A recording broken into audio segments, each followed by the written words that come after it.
आज की वीडियो बहुत ही ज़्यादा एक्साइटिंग होने वाली है क्योंकि आज हम बिना एक भी लाइन कोड लिखे पूरी एप्लीकेशन बनाएंगे, वो भी एआई एजेंट को यूज करते हुए। अगर आप सोच रहे हैं कि एआई खुद से एप्लीकेशन बना सकती है तो इसका जवाब है हाँ, बिल्कुल। तो आज हम एआई को एक असिस्टेंट, एक डेवलपर और एक क्रिएटर की तरह काम करते देखेंगे, और ये सब कुछ वो भी बिल्कुल जीरो कोडिंग के साथ। तो अगर आप एक डेवलपर हैं या एआई को एक्सप्लोर करना चाहते हैं तो ये वीडियो आपके लिए है। सो स्टे ट्यून, क्योंकि आगे चल के मैं आपको स्टेप बाय स्टेप बताऊंगा कि कैसे एआई को यूज करते हुए एप्लीकेशन को क्रिएट और डिप्लॉय करेंगे, वो भी जीरो नॉलेज ऑफ कोडिंग। अस्सलाम वालेकुम, मैं हूं मोहम्मद आसिम और आप देख रहे हो टेक विद आसिम। तो सबसे पहले ये समझना जरूरी है कि एआई मॉडल्स और एआई एजेंट्स में फर्क क्या है। तो मैं आपको बहुत ही सिंपलीफाई तरीके से समझाने की कोशिश करता हूं। अगर आप chat GPT, Claude, deep seek AI जैसे मॉडल्स को यूज करते हैं तो आपको पता होगा कि ये टूल्स इनपुट लेकर रिस्पॉन्स जनरेट करते हैं, लेकिन ये एक इंडिपेंडेंट प्रोसेस नहीं होता।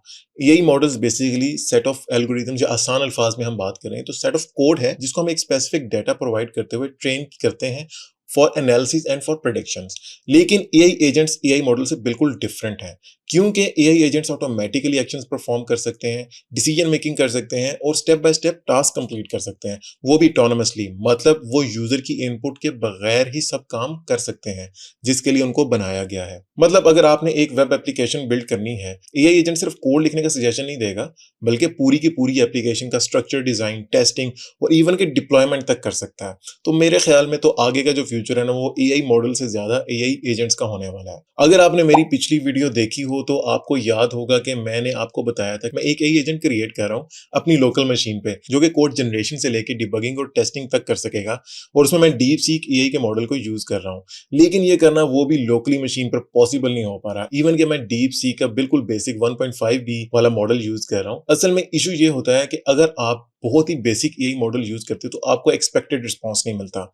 ठीक है, वो काफी मुश्किल हो जाता है। अगर आपने इसको फाइन ट्यून करना है तो तब भी आपको बहुत इश्यूज आएंगे। तो सेकंडली, आपके पास एक अच्छा जीपीयू होना चाहिए। मेरे पास 8 GB वीरैम का जीपीयू है, लेकिन वो भी एआई मॉडल को फाइन ट्यून करने के लिए बिल्कुल ना काफी है। आप सोच रहे हो कि आप डीप सीक के मॉडल्स को सिर्फ लोकल ही रन करना है तो ये कितने रिसोर्सेज यूज कर सकता है, तो उसके बारे में भी अभी मैं आगे आपको कुछ देर में चल के बताऊंगा। पूरा एक चार्ट शेयर करता हूं आप लोगों के साथ। अब आप समझ सकते हैं कि एआई मॉडल्स को फुल पोटेंशियल के साथ लोकली रन करना इतना आसान नहीं है। तो ये देखें, ये डीप सीक R1 मॉडल का हार्डवेयर रिक्वायरमेंट्स चार्ट है। इसको आप जरा स्क्रीन पॉज करके पूरा डिटेल में पढ़ सकते हो। अगर आपको 671B मतलब 671 बिलियन पैरामीटर्स वाला मॉडल रन करना है डीप सीक का लोकली, तो उसके लिए आपको 480 GB वीरैम का जीपीयू चाहिए होगा। ठीक है, और वो तो है नहीं। मतलब घर पर एक नॉर्मल पीसी पे या लैपटॉप पे ये रन करना बिल्कुल भी पॉसिबल नहीं है। इसके लिए आपको 10 48 GB के NVIDIA A6000 जीपीयू चाहिए या 20 24 GB VRAM के जीपीयू चाहिए, जो कि बहुत ही ज्यादा कॉस्टली हैं। अब आप सोच रहे होंगे कि डीप सीक एआई फिर फ्री कैसे है। तो भाई, डीप सीक लिमिटेड रिसोर्सेज को यूज कर रहा है, और अभी तो उनकी मोबाइल एप्लीकेशन और वेब एप्लीकेशन दोनों फ्री है। इसीलिए आपने देखा होगा कि डीप सीक का सर्वर आपको हमेशा बिजी मिलता है, क्योंकि लोग फ्री में एआई सर्विसेज को एक्सेस कर रहे हैं, लेकिन रिसोर्सेज जो है वो काफी लिमिटेड है। लेकिन अगर आप पेड मॉडल्स को देखो वहीं पर, तो आपको सर्वर बिजी नहीं मिलता, क्योंकि वो साथ साथ स्केल भी कर रहे हैं, क्योंकि वो आप लोगों से पैसे बना रहे हैं। और अगर वो स्केल नहीं करेंगे तो लोग यूज ही नहीं करेंगे। तो बात कहां से कहां निकल गई, तो मैं यहाँ पे इसको क्विकली समराइज कर देता हूं। अगर आप लोकली छोटे मॉडल्स रन करना चाहते हो तो आप कर सकते हो, लेकिन बड़े मॉडल्स के लिए आपको एआई कंपनीज की सर्विसेज ही लेना पड़ेंगी। तो अब सवाल ये आता है कि अगर हम एआई मॉडल्स को फुल पोटेंशियल के साथ लोकली रन ही नहीं कर सकते या लिमिटेड मॉडल यूज कर सकते हैं, तो हम एआई एजेंट्स को यूटिलाइज कैसे करेंगे। तो इसी वजह से हम एक एआई एजेंट को यूज करने वाले हैं आज, जो कि एक एआई पावर्ड कोडिंग एजेंट और असिस्टेंट है, जो सिर्फ सजेशंस नहीं देता बल्कि पूरी की पूरी एप्लीकेशन क्रिएट भी करता है और डिप्लॉय भी करता है। तो आज की वीडियो में हम जीरो कोड एप्लीकेशन डेवलपमेंट देखेंगे, जिसमें आप सिर्फ इंस्ट्रक्शंस लिखेंगे और एआई एजेंट आपके लिए कंप्लीट एप्लीकेशन बना देगा। और सबसे मजे की बात यह है कि इस एजेंटिक एआई टूल में फ्री टायर भी मौजूद है, जिसपे आप 3 एप्लीकेशंस बना सकते हैं। तो बिना किसी टाइम वेस्ट किए चलिए मूव करते हैं स्क्रीन पर और एआई एजेंट के थ्रू एप्लीकेशन क्रिएट करते हैं। तो एआई एजेंट जो आज हम यूज करने जा रहे हैं उसका नाम रेपलेट है, और इसका लिंक मैंने डिस्क्रिप्शन में दे दिया है। आप डिस्क्रिप्शन में जाके उस लिंक पे क्लिक करोगे तो आप इस पेज के ऊपर आ जाओगे। तो सबसे पहले हम प्राइसिंग पे चले जाते हैं, और मैं आप लोगों को दिखा देता हूँ कि इनके क्या-क्या अभी प्लान्स हैं राइट नाउ। तो सबसे पहले हमें ये स्टार्टर प्लान मिल जाता है जो कि बिल्कुल फ्री है। यहाँ पे आप 3 पब्लिक एप्लीकेशंस क्रिएट कर सकते हो। Replit के एजेंट को एक्सेस कर सकते हो बट उसकी एक्सेस जो है ना वो थोड़ी लिमिटेड है। लेकिन इसमें डिप्लॉयमेंट जो है वो इंक्लूडेड नहीं है। डिप्लॉयमेंट के लिए आपको पेड प्लान लेना पड़ेगा, ठीक है? ये 3 पेड प्लान्स हैं, ये आप स्क्रीन पॉज़ करके देख सकते हो और मैं यहाँ पे भी वापस जाता हूँ। और यहाँ पे आप इसको साइन अप कर सकते हो, ठीक है? इसकी वेब एप्लीकेशन भी है और इसकी डेस्कटॉप एप्लीकेशन भी है। डेस्कटॉप एप्लीकेशन के लिए भी मैंने लिंक जो है वो डिस्क्रिप्शन में दे रहा हूँ, वहाँ से जाके आप इसको डाउनलोड कर सकते हो, ठीक है? तो हम इसको डेस्कटॉप वर्ज़न डाउनलोड करेंगे। आपको मैक के लिए भी मिल जाएगा, विंडोज़ के लिए भी और लिनक्स के लिए भी, ठीक है? तो मैं क्विकली इसको डाउनलोड कर लेता हूँ विंडोज़ के लिए। 104 एमबी का सेटअप है इसका विंडोज़ का, तो ये जैसे ही डाउनलोड होता है हम इसको इंस्टॉल कर लेते हैं। तो डेस्कटॉप एप्लीकेशन का फ़ायदा ये है कि आपने जो भी एप्लीकेशन यहाँ पे क्रिएट करोगे Replit को यूज़ करते हुए, आप उसका कोड जो है वो डाउनलोड भी कर सकते हो ज़िप में। लेकिन वेब एप्लीकेशन पे मैंने देखा था वहाँ पे मुझे कहीं पे डाउनलोड का ऑप्शन नहीं मिल रहा था। वैसे भी डेस्कटॉप एप्लीकेशन जो है वो थोड़ी ज़्यादा कन्वीनिएंट है और यहाँ पे हमारा सेटअप जो है वो डाउनलोड हो चुका है। अब मैं इस पे क्लिक करूँगा और ये ओके भाई इसको मैं रन एनीवे कर देता हूँ। आई थिंक विंडोज़ का डिफेंडर जो है वो इसको ब्लॉक कर रहा था। आई एम नॉट श्योर क्या रीज़न है। अच्छा, इसको आई थिंक इंस्टॉल करने की ज़रूरत नहीं है, आपने जस्ट इसको रन करना है। ओके, मैं इस पे लॉगिन पे क्लिक करूँगा तो ये मुझे ले जाएगा Replit पे वापस। तो इसको मैं क्विकली यहाँ पे साइन अप कर लेता हूँ, ठीक है? मैं गूगल के साथ ही साइन अप कर लेता हूँ। ओके, साइन अप करने के बाद मैं आ गया हूँ वापस डेस्कटॉप एप्लीकेशन में, बल्कि उसने मुझे खुद ही रीडायरेक्ट कर दिया। तो अब हम क्रिएट एप्लीकेशन पे क्लिक करते हैं, ठीक है? और क्रिएट करते हैं। अच्छा, न्यू एप्लीकेशन क्रिएट करने के लिए आई थिंक वो मुझे यहाँ पर ले आया है। यहाँ पे अब हम एक प्रॉम्प्ट लिखते हैं और एक बेसिक सी एप्लीकेशन क्रिएट करते हैं। जब भी हम बेसिक सी एप्लीकेशन की बात करते हैं तो हमारे ज़हन में सबसे पहले बात आती है टू डू लिस्ट एप्लीकेशन की। तो यहाँ पे हम इसको प्रॉम्प्ट देते हैं, create a basic to do application in React and Node using I think Tailwind use कर लेते हैं हम यहाँ पे। Tailwind CSS. तो यहाँ पे आपको ये पेन आइकॉन नजर आ रहा होगा, ठीक है? इस पे आप क्लिक करोगे तो ये आपके प्रॉम्प्ट को इंप्रूव कर देगा। अभी मैंने जस्ट इसको वन लाइन प्रॉम्प्ट दिया, अब देखते हैं, ये देखें इसने इसको पूरा डिफाइन कर दिया। Full stack to do application built with React Node JS Tailwind, ठीक है? और इसके कोर फीचर्स भी इसने लिख दिए, क्रिएट एंड मैनेज टास्क, ठीक है? View all task, clean toggle task completion, delete task, ठीक है? जबरदस्त। तो इसको अभी फिलहाल मैं यहाँ पे स्टार्ट बिल्डिंग करता हूँ। ओके, अब यहाँ पे आप देखो ये एआई एजेंट जो है ये थिंक कर रहा है। मैंने जस्ट उसको एक बार प्रॉम्प्ट दे दिया। अब हम आगे मज़ीद देखेंगे कि यूज़र से क्या इनपुट लेता है और क्या इसमें हमें कोई कोड ऐड करने की ज़रूरत पड़ती है। अच्छा, इसने प्रॉम्प्ट को पूरा अंडरस्टैंड कर लिया। ओके, और वो कह रहा है ठीक है मैं आपके लिए क्रिएट कर देता हूँ और वो इसको एज़ अ एमवीपी ले रहा है। ओके, अच्छा अब वो मुझे पूछ रहा है कोई एडिशनल फीचर ऐड करना है। तो आई थिंक हम सर्च और टास्क का फ़िल्टर ऐड कर लेते हैं और इसको मैंने यहाँ पे अप्रूव कर दिया। साथ ही मैं डेस्कटॉप एप्लीकेशन पे देखता हूँ, यहाँ पे मेरे पास अभी तक ये टास्क मास्टर आ गया तो मैं इसको यहाँ पे ओपन कर लेता हूँ। ओके, मैं स्टोर गाइड को फिलहाल अभी बंद कर देता हूँ। ज़बरदस्त। यहाँ पे आप देखो मैं डेस्कटॉप एप्लीकेशन पर आ गया हूँ। तो यहाँ पे आप देखो ये पूरा रिएक्ट के अंदर उसके कंपोनेंट्स क्रिएट कर रहा है और मुझे जो इसका कोड है ना वो भी काफ़ी क्लीन लग रहा है। और आपके पास यहाँ पे डिफरेंट ऑप्शंस भी हैं, अगर आप वापस जाना चाहते हो चेक पॉइंट पे, प्लान वाले पे, तो आप वहाँ पे क्लिक करोगे। अच्छा, अब इसने डिपेंडेंसीज़ जो हैं वो भी इंस्टॉल कर दी हैं। एक्सप्रेस का उसने सर्वर रन कर दिया। तो यहाँ पे आप देखो इसने स्क्रीनशॉट भी ले दिया, आई थिंक एप्लीकेशन इसने बना दिया। अच्छा, अब यहाँ पे ये पूछ रहा है कि can you trying adding a new task, और उसको मतलब वो पूरा एक प्रोसेस कह रहा है कि चला के देखो। तो यहाँ पे हम एक टास्क क्रिएट कर लेते हैं। This is my first task. ज़बरदस्त, देखो इसने क्रिएट कर दिया यार। एक और क्रिएट कर लेते हैं। This is my second task. ठीक है, बटन नहीं दिया हुआ, मैंने एंटर पे क्लिक किया और ये ऐड कर रहा है। ज़बरदस्त यार, ये देखो आप, उसको हम कंप्लीट भी कर सकते हैं, मार्क भी कर सकते हैं। अच्छा, रीऑर्डरिंग वगैरह अभी नहीं है, इसको डिलीट करके देखते हैं। अमेजिंग यार, डिलीट भी कर दिया उसने।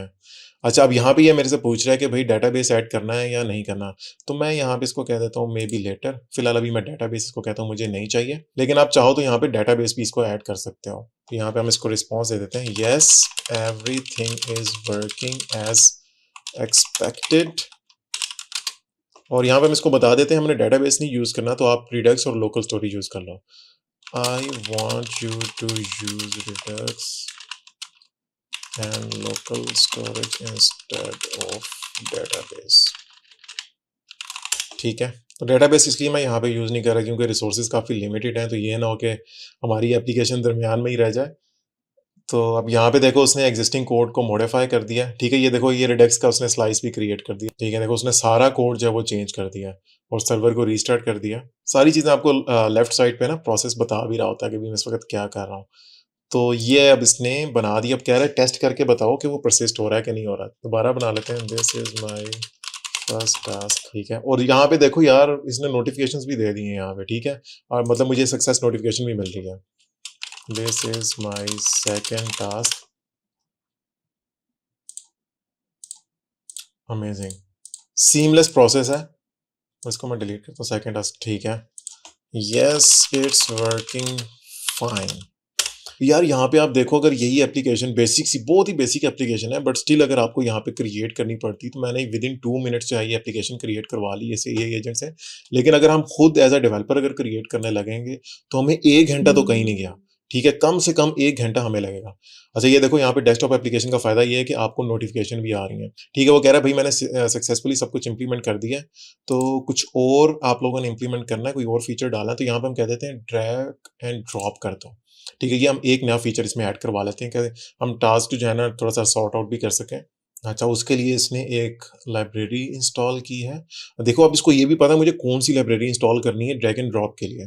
तो उसने स्लाइस के अंदर भी चेंजेस कर दिए, क्योंकि ऑर्डरिंग रीऑर्डरिंग जब हमने करनी है तो ज़ाहिर बात उसकी पोजीशनिंग भी हमने सेव रखनी है। तो वो जो रिडक्स या लोकल स्टोरेज में परसिस्ट कर रहा है डाटा, तो वहाँ पे इसको उसने अपडेट किया, ठीक है। अब इसने दोबारा स्क्रीनशॉट लिया है और अब हम देखते हैं कि,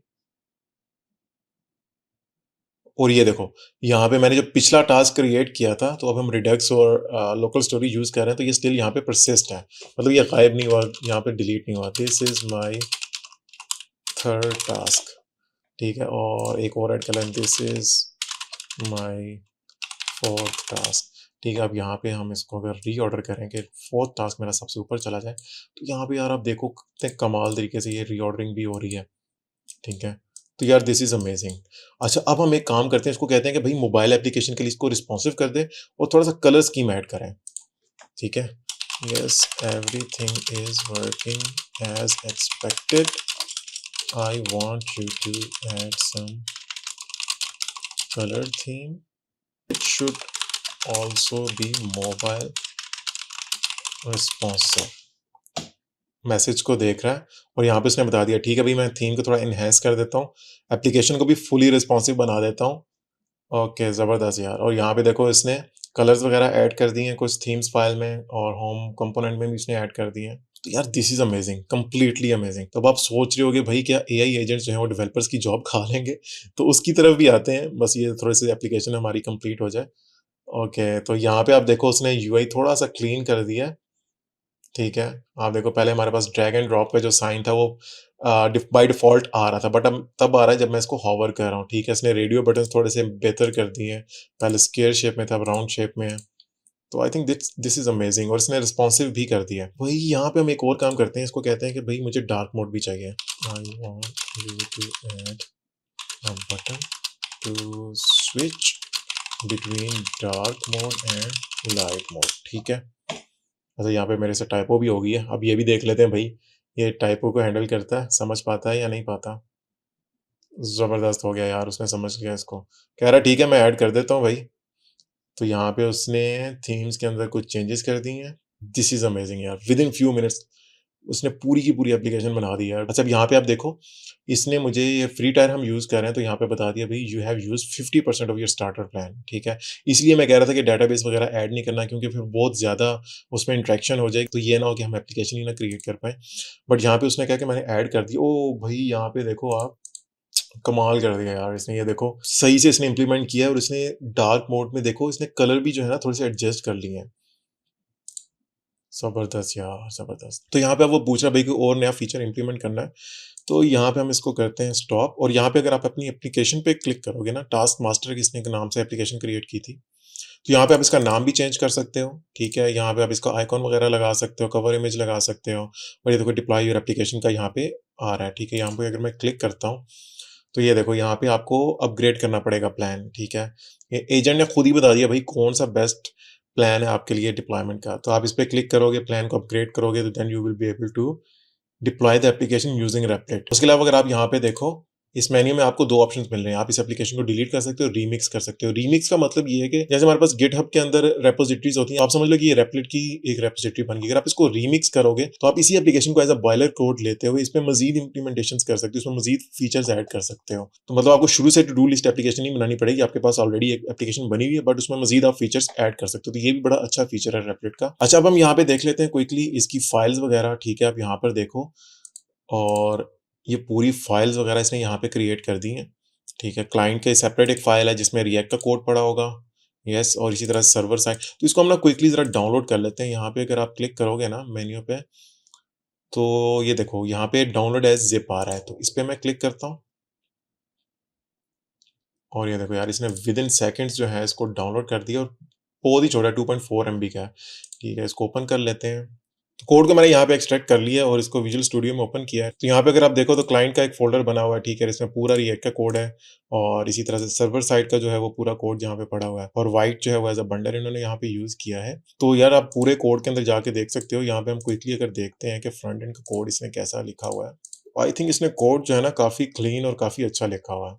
लोकली रन करने के लिए थोड़े से ट्वीक्स आप लोगों को करने पड़ेंगे, क्योंकि जो कोड यहाँ पे आपको इस वक़्त मिलेगा वो according to Replit desktop application होगा, कि वो रेपलेट की जो एप्लीकेशन है वहाँ पे उसको चला के दिखा सके, ठीक है? लेकिन अगर आपको लोकली रन करना है, थोड़ा-सा ट्वीक करना पड़ेगा। अगर आप चाहते हो कि मैं आप लोगों को ये कोड लोकली रन करके दिखाऊँ, तो कमेंट सेक्शन में बताइएगा, तो इस पर भी मैं एक वीडियो बना दूँगा कि आप रेपलेट की एप्लीकेशन को लोकली कैसे रन कर सकते हो। तो देखा आपने, यहाँ पे विदिन फ्यू मिनट्स हमने जो है एक पूरी टू डू लिस्ट की एप्लीकेशन बना ली। अगर इसी एप्लीकेशन को हम जूनियर डेवलपर को बनाने कहते तो 1 दिन लाज़मी लगना था। तो अगर कोई सीनियर डेवलपर इसको बनाता है, 2 घंटे तो कहीं नहीं गए थे। लेकिन यहाँ पे रेपलेट को यूज़ करते हुए हमने विदिन मिनट्स एप्लीकेशन को बनाया। दरमियान में जो हमने क्वेश्चन उठाया था, क्या रेपलेट या इस तरह के जो बाकी एआई एजेंट्स हैं वो डेवलपर्स की जॉब ले सकते हैं फ्यूचर में? तो मेरे ख्याल में उन लोगों की जॉब्स जो हैं वो सिर्फ जा सकती हैं जो कि खुद को अपडेट नहीं रखेंगे। इसलिए मैं अपनी हर वीडियो में कहता हूँ कि अपने आप को अप टू डेट रखें, क्योंकि एआई इंडस्ट्री जो है ना वो बहुत तेज़ी से इवॉल्व कर रही है। तो आप देख रहे हो कि वीकली बेसिस पे नई चीज़ें आ रही हैं, हर वीक में कोई ना कोई नई चीज़ आ रही है। तो अपने आप को अप टू डेट रखें, खुद को इम्प्रूव करें और एआई रूल्स को लर्न करें। अदरवाइज़ फिर आप बहुत पीछे रह जाओगे,